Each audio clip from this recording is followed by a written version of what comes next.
আলহামদুলিল্লাহ, আলহামদুলিল্লাহ, আমার এলাকায় হঠাৎ করে বাস হয়ে গেছে।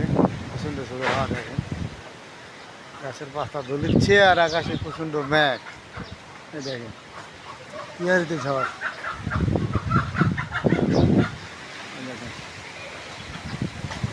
আল্লাহ সবাইকে জানাই।